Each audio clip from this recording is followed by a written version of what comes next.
नवरात्रे का व्रत, नवरात्रे की उपासना सबसे पहले किसने करी थी? हर हर महादेव, श्री शिवाय नमस्तुभ्यम। मित्रों, नवरात्रि का शुभ अवसर आने वाला है। इस अवसर पर बताए हुए उपाय आप सभी को अवश्य करने हैं। ध्यान से ये उपाय तो आप बिल्कुल करें, जिससे आपकी कैसी भी मनोकामना होगी वह अवश्य पूर्ण होगी। हर हर महादेव, श्री शिवाय नवरात्रे का व्रत, नवरात्रे की उपासना सबसे पहले किसने करी थी? भगवान राम।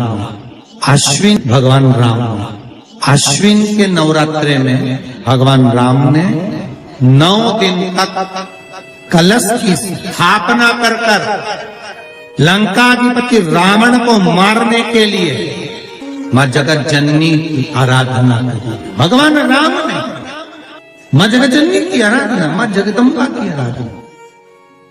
और कहते हैं मेरे राम ने प्रतिदिन मातृ शक्ति को निमंत्रण दिया और मां जगत जननी से विनती निवेदन कर कहा कि आपको प्रतिदिन आना पड़ेगा। इसलिए देवी भागवत में लिखा है कि नवरात्रि में एक दिन, जैसे प्रतिपदा है, पहला दिन है तो एक कन्या का पूजन करो, द्वितीया है तो 2 कन्या का पूजन करो, तृतीया है तो 3 कन्या का पूजन करो, चतुर्थी है तो 4 कन्या का पूजन करो, पंचमी है 5 कन्या का पूजन करो, छठ है 6 कन्या का पूजन करो, सप्तमी है 7 कन्या का पूजन करो, अष्टमी है 8 कन्या का पूजन करो, नवमी है, जम के बोलो, 9 कन्याओं का पूजन करो। और अगर इस तरह से आप पूजन नहीं कर सकते नवरात्रि में, तो 9 कन्याओं का पूजन एक साथ या तो अष्टमी के दिन या नवमी के दिन कर दो, या मध्य में, बीच में भी आप कर सकते हो एक। पर अगर आपकी कोई कामना है, आपकी कोई इच्छा है, मालूम पड़े, जैसे कई लोग कहते हैं कि हमारी इच्छा है, हमारी वो मकान नहीं बिक रहा, या हमारी वो जमीन नहीं खरीदी जा रही, या हमारी कोई कंपनी नहीं डल रही, या हमारे काम में ये अड़चन आ रही है, तो नवरात्रि में, 4 नवरात्रि में से किसी भी नवरात्रि में आप नियम बना लो कि एक कलश की स्थापना कर एक दिन में एक कन्या का पूजन कर उसको भोजन कराना, लाल वस्त्र देना, लाल चुनरी होना, दूसरे दिन में 2 कन्याओं का पूजन कर लाल वस्त्र ओढ़ाना, लाल चुनरी देना, तीसरे दिन में 3, चौथे दिन में 4, 5वें दिन में 5, ऐसे 7-9 दिन तक एक कन्याओं के क्रम को बढ़ाते आप उस पूजन का विधान प्रबल कर सकते। आज किसी का फोन था सुबह, तो कोई कह रहे थे कि हमें गुरुजी से बात कराओ, तो समीर जी ने बताया कि फोन आया था और वो बोल रहे थे कि हमें नवरात्रि में अगर मान लो कोई साधना करना हो तो कौन सी साधना करना चाहिए, हम किसकी आराधना करें, हम 9 दिन तक किसकी साधना करें। तो अगर बन सके तो देवी भागवत में सबसे सुंदर साधना यही है कि हम एक दिन में एक कन्या के चरण धोकर पूजन कर उस कन्या को भोजन कराकर उसका स्मरण करे रहे।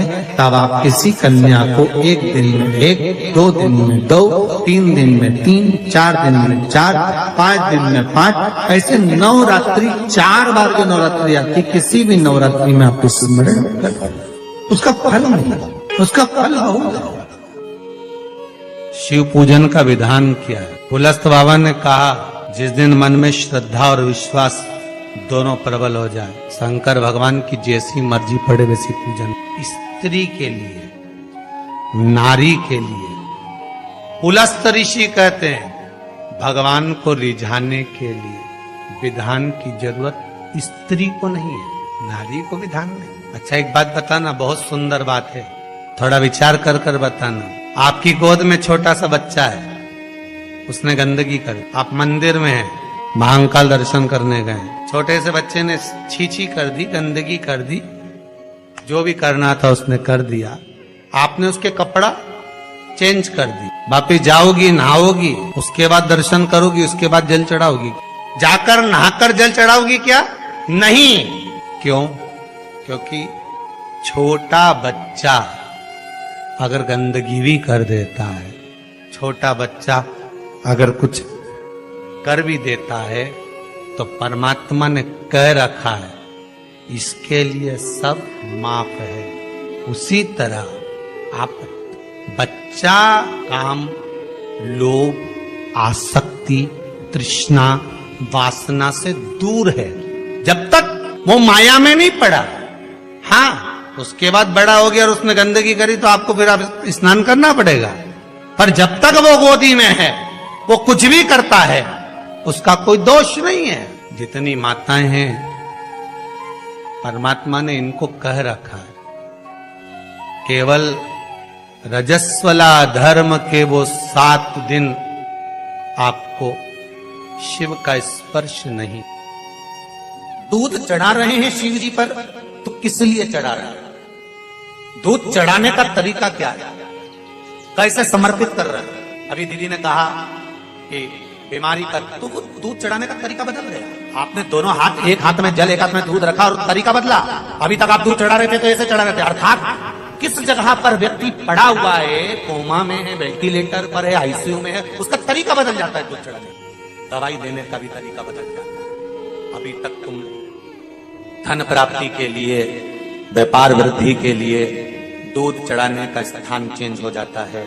शिव जी को जब दूध चढ़ाया जाता है तो पहले जलाधारी पर चढ़ाया जाता है, उसके बाद शिवलिंग पर चढ़ाया जाता है, तो दूध कार्य करना प्रारंभ कर देता है, संपदा बढ़ाना चालू कर। रोग मुक्ति के लिए जब भी दूध चढ़ाया जाता है तो जल और दूध की मात्रा बराबर करी जाती है। जब ब्राह्मण अभिषेक कराने बैठता है तो बाल्टी में जो जल पड़ा होता है उसमें थोड़ा दूध डाल देता है। आप क्या डालते हैं कि नहीं डालते? हमें नहीं। ब्राह्मण जब रुद्री से अभिषेक कराने बैठता है तो बाल्टी में रखे हुए जल में दूध डाल देता है।